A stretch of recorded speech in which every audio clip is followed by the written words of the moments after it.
Una lluvia fina caía sobre Markham esa noche, el tipo de lluvia que parece no mojar pero lo cubre todo, con una melancolía fría, pegajosa. Las luces de las casas parpadeaban detrás de cortinas cerradas, como si cada familia buscara esconderse de algo más que del clima. En el número 238 de la calle Helen Avenue, la familia Pan terminaba su día como tantas otras veces. O al menos, eso parecía a Bitch Pan, la madre. Acomodaba algunos platos en la cocina mientras su esposo, Han, revisaba papeles del trabajo con sus gafas medio caídas sobre el puente de la nariz. En el segundo piso, Jennifer, su hija, se movía, en silencio por su habitación, como si cada paso estuviera medido por una regla invisible. Afuera, los árboles apenas se mecían y el viento arrastraba un rumor lejano de lo que estaba por venir. Eran exactamente las 10:05 de la noche, cuando la central de emergencias recibió una llamada que haría temblar los pilares de esa tranquila comunidad suburbana. La voz que se escuchaba al otro lado del teléfono no era clara al principio. Era un sollozo entrecortado, una mezcla de miedo y confusión. «Ayuda, por favor, están en mi casa. Mis padres están siendo atacados». La voz pertenecía a Jennifer Pan. Cuando la policía llegó, la escena era tan inquietante que el tiempo pareció detenerse. La puerta principal estaba entreabierta y dentro reinaba un silencio espeso, solo interrumpido por el eco de las botas sobre el suelo de madera. En el comedor, los oficiales encontraron el cuerpo de Bitch Pan tendido de lado, inmóvil, sin respuesta a los llamados. A unos metros de ella, su esposo Han aún respiraba, pero apenas. Su rostro estaba cubierto de sangre, y sus ojos, entrecerrados, parecían no ver nada. Jennifer fue encontrada en la escalera, atada a la barandilla con una cuerda delgada. Estaba ilesa, pero temblaba. Tenía la mirada perdida en algún punto del pasillo, y cuando uno de los oficiales intentó desatarla, ella apenas reaccionó. No sé cómo pasó. Dijeron que querían dinero», murmuraba. A los paramédicos confirmaron lo que el primer vistazo ya sugería. Bitch Pan estaba muerta. Había recibido un disparo en la nuca, una ejecución limpia, sin señales de forcejeo. Han fue llevado de urgencia al hospital entre la vida y la muerte. Los vecinos comenzaron a salir de sus casas al escuchar las sirenas. Las luces azules y rojas bañaban las fachadas mientras los rumores comenzaban a gestarse. ¿Un robo?, se preguntaban. ¿Kweon haría algo así a los Pan? La familia Pan era conocida como ejemplar, inmigrantes vietnamitas que habían llegado a Canadá en busca de un futuro mejor. Habían trabajado duro durante años para ofrecerle a sus hijos todo lo que ellos nunca tuvieron. Bitch trabajaba en una fábrica de autopartes. Han en una compañía. Tirip habían criado a sus hijos bajo una estricta disciplina, priorizando los estudios, la obediencia, el éxito. Jennifer, de 24 años, era el orgullo de la familia, o al menos eso creían todos. En la primera entrevista con la policía, Jennifer relató lo ocurrido con detalle. Dijo que estaba en su cuarto cuando escuchó voces extrañas en la planta baja, que bajó y fue sorprendida por 3 hombres con armas, que la ataron y la obligaron a mirar mientras llevaban a sus padres al sótano, que pedían dinero, joyas, cualquier cosa de valor, que luego escuchó los disparos en la escena del crimen. Sin embargo, no hablaba el mismo idioma que su relato. No había signos de entrada forzada, la cerradura no estaba dañada. Las ventanas estaban cerradas por dentro. Nada parecía haber sido robado, a pesar de estar a la vista objetos valiosos en computadoras, una televisión, joyas en la cómoda del dormitorio. Todo seguía en su lugar. Lo único diferente era el caos del crimen, y la cuerda que ataba a Jennifer con un nudo tan flojo que un solo tirón podría haberla liberado. Mientras los oficiales tomaban nota, una frase dicha por Jennifer en su llamada al 911, comenzó a generar dudas. «No puedo creer que esto esté sucediendo». No era el tono, era la elección de palabras. No sonaba como una víctima aterrada, sino como alguien que observaba un guión desarrollarse ante sus ojos. Como si aquello fuera inevitable. El detective a cargo, William Slade, anotó cada palabra, cada gesto, cada pausa en las respuestas de Jennifer. Había algo extraño en ella. No era solo la calma con la que hablaba, era la ausencia de emoción genuina. Como si hubiera aprendido a imitarla, pero no a sentirla. En esa noche, mientras la lluvia seguía cayendo sobre los techos de Markham, Slade regresó a la escena del crimen. Caminó por la casa vacía, observando los detalles, los objetos cotidianos que ahora formaban parte de una tragedia. Un osito de peluche en el sofá, un jarrón roto junto a la puerta, una taza de té aún caliente en la cocina, ni algo más en una cámara de seguridad en el poste de luz frente a la casa Han. La cinta fue revisada al amanecer. 3 sombras aparecían acercándose a la casa. Luego una pausa, luego movimiento en la entrada trasera. No se forzó nada. Las sombras entraron. como si ya supieran que alguien los esperaba, como si esa noche, más que irrumpir, simplemente estuvieran cumpliendo su parte de un plan mucho más antiguo. Cuando el video se detuvo, Slade supo que la historia no era tan simple como un robo, y que Jennifer Pan no era solo una víctima. Era la clave del misterio, y bajo la lluvia constante de aquella madrugada, una verdad comenzó a formar su silueta entre las sombras, que la traición más devastadora no llega de un enemigo, sino de alguien que duerme bajo tu mismo techo. Que la traición más devastadora no llega de un enemigo, sino de alguien que duerme bajo tu mismo techo. Esa frase resonaba en la mente del detective William Slade mientras conducía por las calles aún húmedas de Markham. El silencio. La madrugada se estiraba como una sábana demasiado tirante, y cada farola que pasaba parecía observarlo, testigo muda de lo que nadie quería decir en voz alta. Slade ya había trabajado casos difíciles, pero este tenía una textura diferente, no solo por el crimen en sí, sino por la atmósfera densa que lo rodeaba, como si la casa Pan aún no hubiera contado toda su historia en el hospital. Han Pan yacía en una cama fría, entubado, con los ojos cerrados, pero aún aferrado a la vida. Una enfermera leía lentamente su expediente mientras otra le acariciaba la frente, como si intentara apaciguar la gravedad de lo que lo rodeaba. A su lado, un agente de policía permanecía de guardia, en silencio. Nadie sabía si Han despertaría. Nadie sabía si, al hacerlo, aún recordaría a Jennifer. Mientras tanto, se encontraba alojada temporalmente en casa de una tía. La policía no la consideraba sospechosa formalmente, pero tampoco la dejaban sola. El interrogatorio inicial no había dado mucho fruto. Ella se mostraba cooperativa, dispuesta a contar cada detalle una y otra vez, pero esa disposición era precisamente lo que incomodaba a Slade. No era natural, no era humana, era como si cada frase ya estuviera preparada de antemano. Los investigadores, hurgando más a fondo en su vida, comenzaron a encontrar pequeñas fisuras en la imagen de la hija modelo. Lo primero fue la universidad. Los registros de la Universidad de Toronto no mostraban a Jennifer como estudiante activa. No había clases, ni calificaciones, ni matrícula. Era como si nunca hubiera estado allí. Cuando se le preguntó, Jennifer explicó que había tenido problemas administrativos, que todo era un malentendido. Pero el tono de su voz plano, sin alteración, levantó más sospechas que alivios. Luego apareció el nombre de Daniel Wong, un joven con historial delictivo menor, amante de la marihuana, de actitud rebelde y de origen humilde. Jennifer Lowe había conocido en la secundaria, y su relación había florecido en secreto. Lo mantenía oculto de sus padres, sabiendo que jamás lo aprobarían. Para Betty Han Pan solo existía un camino en estudio, obediencia y éxito. Nada de novios, ni fiestas, ni desviaciones. Jennifer, criada en esa presión constante, había aprendido a mentir con elegancia. Falsificó boletines, creó electrónicos falsos, inventó becas y diplomas. Durante más de 2 años,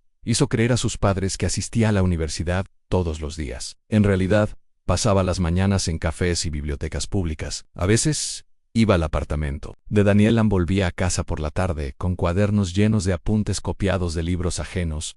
La mentira se volvió rutina. Y la rutina, una prisión. Cuando sus padres descubrieron el romance, reaccionaron con furia.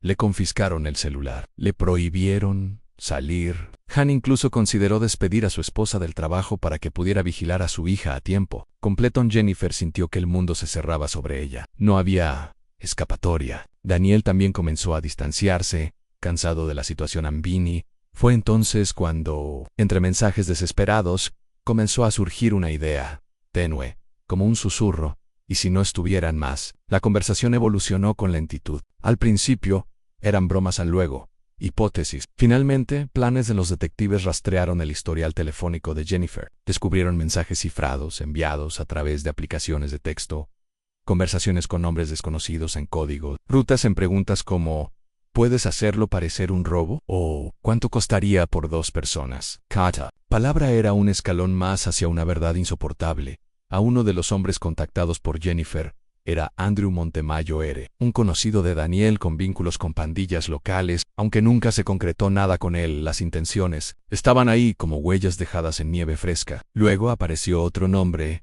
Lemford Crawford, Elias Homeboy. Fue a través de él que se gestó el contacto con los verdaderos autores del crimen, David Melvaganam y Eric Carty. Fue entonces cuando llegó el momento que cambiaría todo. Han Pan despertó en el hombre, frágil, con secuelas graves del disparo que casi le quitó la vida. Apenas podía hablar, pero cuando lo hizo, dejó caer una bomba que desmoronó la imagen que su hija había intentado sostener en Jennifer. Hablaba con ellos, murmuró, Ella no parecía asustada, parecía conocerlos. Aquello fue el inicio del final. Jennifer fue llamada nuevamente a declarar, esta vez con una energía distinta en la sala. El detective Slade la miraba como si viera una figura totalmente nueva. Le hicieron preguntas directas, le mostraron registros, mensajes, inconsistencias. Su relato comenzó a desmoronarse. Las lágrimas ya no funcionaban. Su voz temblorosa ya no convencía. En su rostro, el miedo era real por primera vez. Luego llegó la confesión de uno de los cómplices, bajo presión. David Milbaganam relató. Todo confirmó que Jennifer había orquestado el asesinato, que ella les abrió la puerta, que ella les dijo dónde encontrar el dinero, que debía quedar viva para no levantar sospechas. Por eso la ataron con cuidado, que incluso pidió que no mataran a su madre al principio, pero luego aceptó el costo. Los investigadores encontraron además una conversación entre Jennifer y Daniel pocos días antes del crimen. Pronto todo acabará, escribió ella, y seremos libres. La policía, el vecindario, los medios, estaban horrorizados, no solo por el crimen en sí, sino por el teatro que vino después, por la sangre fría con la que Jennifer observó a su madre morir, por el hecho de que aún tenía la voz para fingir pánico mientras llamaba al 911, por cada sonrisa falsa que ofreció durante las entrevistas. Era como si hubiera estado actuando desde el principio en esa noche. Cuando Slade regresó a casa, se detuvo frente al espejo del baño. Se miró a los ojos largo rato y murmuró casi para sí: Ana, hay algo más oscuro que el odio. Es el amor que se corrompe. Y en algún lugar de Markham, mientras la ciudad dormía, la casa de los Pan seguía en silencio. Un silencio tan absoluto que parecía gritar. Y en algún lugar de Markham, mientras la ciudad dormía, la casa de los Pan seguía en silencio. Un silencio tan absoluto que parecía gritar. Los ecos de esa noche no se disiparon con los días, al contrario, parecían volverse más densos, más profundos. Los pasillos de la comisaría se llenaban de voces que hablaban en susurros, como si el caso mismo exigiera respeto, o quizás miedo. Lo que parecía un simple robo había mutado en algo más monstruoso, en una hija planeando la ejecución de sus padres. Una historia demasiado oscura para ser creída al primer relato en Jennifer. Pan ya no era la víctima, ahora era el núcleo del crimen. A la ciudad entera la miraba con ojos diferentes. Las mismas fotos donde antes sonreía frente al piano, o posaba en su ceremonia de graduación, se veían ahora bajo una nueva luz. No mostraban a una joven inocente, sino a una actriz, una manipuladora con rostro de niña buena. Cada sonrisa se sentía como una daga envainada. El juicio comenzó entre un mar de cámaras y periodistas. El tribunal estaba lleno, familiares, curiosos, reporteros. Todos querían escuchar cómo una hija, criada bajo el mandato del éxito, había optado por el camino más irreversible. La fiscalía no se anduvo con rodeos. Exhibieron pruebas electrónicas, mensajes de texto, registros de llamadas, ubicaciones GPS y testimonios, cada uno una estaca más en el corazón de la versión de Jennifer. En las conversaciones con Daniel Wong, su novio y cómplice emocional, fueron fundamentales. En ella se evidenciaba el progresivo endurecimiento de sus pensamientos. Lo que empezó como una relación oculta pronto se convirtió en una unión desesperada, envenenada por la opresión. Familia, nunca nos dejarán estar juntos, le escribió ella en una ocasión. Y poco después, solo quedará un camino. Había una lógica oscura en sus palabras. Un plan cuidadosamente ejecutado. Jennifer había contratado a 3 hombres por $5,000. El trato era, claro, matar a sus padres y hacerlo parecer un robo. Una vez muertos, ella heredaría la casa y parte de los seguros de vida. Podría comenzar una nueva vida con Daniel, libre de restricciones, libre de vigilancia, libre pero la libertad tiene un precio. Y cuando la sangre toca la tierra, ya no hay marcha atrás. Durante el juicio, Han Pan, el único sobreviviente, se presentó en silla de ruedas. El disparo le había dejado daños neurológicos severos. Su habla era lenta, forzada, sus movimientos limitados, pero sus ojos hablaban más que su boca. Cuando se paró ante el jurado para testificar, el silencio en la sala fue sepulcral. A mi hija, mi sangre, ella nos vendió, dijo con voz temblorosa. Yo vi su rostro aquella noche. No estaba aterrada, no estaba tranquila.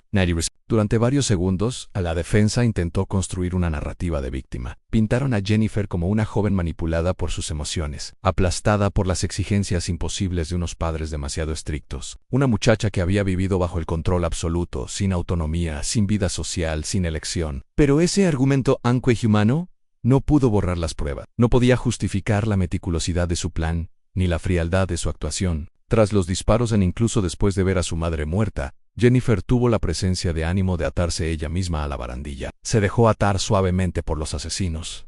Les dio las indicaciones, y luego, con la cuerda aún floja alrededor de su muñeca, Marcó al 911 y gritó por ayuda con lágrimas calculadas en una actuación digna de un guión. Pero no de perdón. A los cómplices también fueron juzgados. David Milvaginam, Lenford Crawford y Eric Cotty. Cada uno aportó fragmentos de la historia. Sus testimonios, entrecortados y a veces contradictorios, coincidían en un punto esencial. Jennifer era la mente detrás del crimen. Ella los contactó. Ella dio las instrucciones. Ella marcó el final durante las últimas audiencias. Cuando ya todo estaba dicho, Jennifer miraba al piso. Su rostro, sin expresión. No lloró, no habló, no pidió perdón. Solo bajó la mirada como si no quisiera ver el abismo que había cavado con sus propias manos. El veredicto fue unánime. Culpable de asesinato en primer grado. Intento de asesinato y conspiración para cometer asesinato. La condena fue firme. Cadena perpetua sin posibilidad de libertad condicional, hasta cumplir al menos 25 años. Lo mismo para sus cómplices. Todos irían a prisión. Todos cargarían con el peso de aquella noche, de aquel disparo. De aquella madre que nunca volvería a ver el amanecer. En la casa de los Pan fue vendida. Nadie quiso vivir allí. Algunos decían que se escuchaban ruidos en la madrugada, pasos, murmullos. Otros afirmaban que era solo el eco de una historia demasiado trágica para ser olvidada. Una cicatriz en la memoria de un vecindario entero en Campan se mudó lejos. No volvió a hablar públicamente del caso. Su vida, partida por la mitad, quedó reducida a la sombra de lo que fue. Perdió a su esposa, perdió a su hija, perdió su hogar, pero sobrevivió, tal vez para cargar con un dolor que solo los vivos conocen. Y Jennifer, en su celda, dejó de escribir cartas. Al principio, enviaba notas a Daniel, a familiares, amigas. Luego, silencio, como si su voz también hubiera sido condenada. Como si supiera que, al final, no quedaba nadie que quisiera escucharla afuera. Las estaciones cambiaban. La nieve cubría las calles de Markham cada invierno. Las flores brotaban cada primavera. Pero para quienes conocieron la historia, para quienes vivieron cerca de esa casa, el 8 de noviembre de 2010 jamás se convirtió en un recuerdo. Se mantuvo vivo, como una herida que no cierra, como una advertencia, porque a veces lo más peligroso no es lo que entra por la puerta, sino lo que nace en el corazón de quien te abraza, y en el rincón más oscuro de esa verdad. Quedó grabado para siempre el eco de una traición irreparable. La que viene disfrazada de amor, la que usa detrás de una sonrisa, la que duerme bajo tu mismo techo, esperando la noche perfecta. La que duerme bajo tu mismo techo, esperando la noche perfecta. El juicio había concluido, y los acusados fueron condenados. Pero el caso Pan no se cerró del todo en los archivos de la policía, ni en los pasillos fríos del juzgado, no. Se quedó flotando en el aire, como un perfume venenoso que no desaparece con el tiempo. En Markham, y más allá, la historia de Jennifer Pan aún resonaba con un extraño poder, no como un simple crimen, sino como una advertencia, un susurro constante que decían incluso lo más puro puede ocultar lo más perverso en Jennifer Pan. Fue trasladada al centro de detención de mujeres Grand Valley. Allí, en una celda estrecha con una cama de metal, una ventana pequeña y una mesa, comenzó una nueva vida. Pero no era libre. Ya no fingía. Allí no había padre que juzgara, ni madre que exigiera perfección. No había exámenes que falsificar, ni medallas que colgar en solo tiempo. Y silencio. Al principio, Jennifer hablaba con sus compañeras. Les contaba su historia con una mezcla de orgullo y resignación. Algunas la escuchaban con asombro, otras con desdén, pero nadie confiaba del todo en ella. Su rostro sereno, su voz dulce, su andar suave, todo en ella parecía ensayado. Como si incluso en prisión, aún estuviera representando un papel. En los días se volvieron idénticos. Amaneceres grises, tareas de limpieza, libros, bandejas metálicas con comida insípida. Y las noches más largas de lo que jamás imaginó. Fue en una de esas noches, en pleno invierno, cuando empezó a escribir un cuaderno. No era un diario. No se trataba de arrepentimiento. Era algo más ambiguo, más inquietante en pensamientos, recuerdos, fragmentos rotos de su infancia. Frases sueltas como si tan solo hubiera dicho la verdad. Mi padre nunca sonrió sin esperar algo a cambio. O, ¿cuándo dejé de ser real? El cuaderno no tenía destinatario, pero en cada página había una voz que buscaba desesperadamente ser escuchada. Una voz que no sabía si era suya o un eco de todo lo que había vivido. Mientras tanto, Han Pan intentaba reconstruir su existencia. Había dejado Markham para siempre. La casa fue vendida, y con ella, cada objeto, cada fotografía, cada recuerdo de su esposa Bech Han. Se mudó a una comunidad vietnamita más pequeña, más discreta. Caminaba con lentitud, hablaba poco y no confiaba en nadie. Lo que Jennifer había hecho le arrancó no solo a su esposa, sino también su capacidad de confiar en la bondad. Todo, desde un saludo amable hasta un gesto inocente, le parecía una posible mentira. Han asistía a terapia, aunque hablaba poco. Solo una vez, en una sesión, miró fijamente al terapeuta y dijo: uno nunca imagina que el enemigo pueda llevar tu apellido, hasta que te dispara a la cara. Los vecinos antiguos aún lo mencionaban, algunos lo compadecían, otros murmuraban teorías. Quizá él también tenía la culpa, decía una vecina. Quizá eran demasiado estrictos, pero nadie, ni el más empático, podía justificar la sangre derramada. Y así, la comunidad terminó por dividirse en dos silencios: el de quienes no querían recordar y el de quienes no podían olvidar. Mientras tanto, las autoridades penitenciarias mantenían vigilancia sobre Jennifer. A pesar de su comportamiento modelo, algo en su actitud seguía siendo inquietante. Una de las guardias escribió en su informe: no es peligrosa como otras. Es peor, su maldad no grita. Una tarde, un psicólogo fue asignado para evaluar su estado mental. Durante la sesión, Jennifer mantuvo la mirada fija en la ventana, sin hablar durante varios minutos. Luego dijo algo que heló la sangre del profesional, ¿sabes? Hay una paz extraña en saber que ya no tengo que fingir. El psicólogo anotó la frase y la guardó en un informe confidencial. Nunca volvió a hablar del tema años después. Un periodista llamado Nolan Richman decidió escribir un libro sobre el caso. Había seguido el juicio de cerca, pero sentía que faltaban piezas. Visitó a Han. Habló con antiguos amigos de Jennifer, incluso localizó a excompañeras de escuela. Todas las historias coincidían en algo: en Jennifer siempre había querido agradar. Siempre buscó ser perfecta, invisible, eficiente. Y cuando eso no bastó, se convirtió en otra cosa. Richman solicitó una entrevista directa con Jennifer. Después de meses de trámites, la aprobación llegó. Se vieron en una sala blanca, con 2 sillas de metal y una mesa en medio. Jennifer vestía uniforme gris. No llevaba maquillaje. Sus manos estaban cruzadas sobre la mesa. Su rostro inexpresivo. ¿Por qué accediste a verme?, preguntó Richman. A Jennifer lo miró fijamente. Su respuesta fue lenta, como si no le hablara a él, sino a sí misma. Porque quiero que alguien entienda lo que nunca fui. La entrevista duró 1 hora. Jennifer no confesó nada nuevo, pero dejó caer frases extrañas, como: a veces me despierto pensando que mamá entrará a mi cuarto para ver si estudié, o fingir tanto. Me borró por dentro. Richman no obtuvo lo que buscaba, pero supo que había tocado una fibra oculta. Al salir, escribió en su libreta: no es una asesina común, es un espejo roto. Y lo peor es que ella aún se mira en el libro. Se publicó bajo el título Anne, la hija del silencio. Se convirtió en un éxito inmediato, pero también fue criticado. Algunos lo veían como un intento de humanizar lo imperdonable. Otros lo consideraban una advertencia sobre los peligros de una educación basada en el miedo y la apariencia. Pero nadie tenía la respuesta definitiva.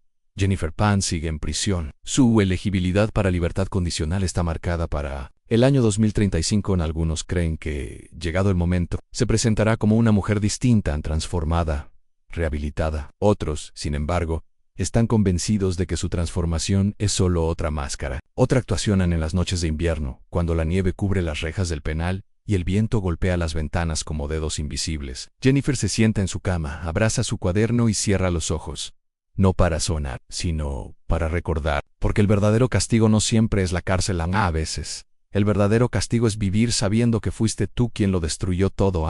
Y allá lejos, en el fondo de su memoria, aún se escucha una voz, la de su madre quizá, diciendo: ¿qué hicimos mal contigo, Jennifer? Y ella aún no tiene respuesta. El cuaderno que Jennifer Pan abrazaba cada noche no era solo un cúmulo de pensamientos oscuros, era un archivo vivo de una mente que se quebró silenciosamente. Pocas veces escribía con furia. La mayor de las veces lo hacía con una quietud que helaba. Sus palabras no pedían redención, no se justificaban, solo flotaban página tras página, como si aún buscara sentido a lo que había hecho afuera. Los años pasaban. Los árboles de Markham crecían, las casas cambiaban de dueño. Los rostros nuevos del vecindario ya no hablaban del asesinato, pero la historia seguía viva en los muros, como una humedad persistente. Los vecinos que habían sido testigos de aquellos días aún desviaban la mirada al pasar frente a la antigua casa de los Panamá. Ningún niño jugaba en esa acera. Nadie tocaba ese timbre.